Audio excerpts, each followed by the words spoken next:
什么好吃的呀？今年花园里的草莓大丰收，我要赶快用草莓做点好吃的。今天就来个低碳版的草莓奶昔。准备10个草莓，草莓洗净去蒂，切成2半，这样搅打的时候更容易一些。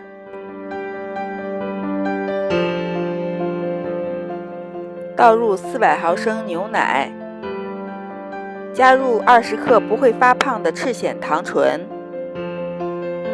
这些材料可以做2份低碳的草莓奶昔。搅拌机搅拌，直到没有草莓颗粒为止。找一个漂亮的高脚杯装起来。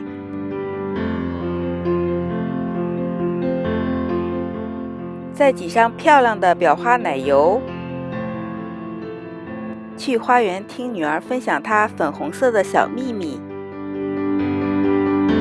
Yummy yummy， 好好吃呀！快来订阅我的频道吧。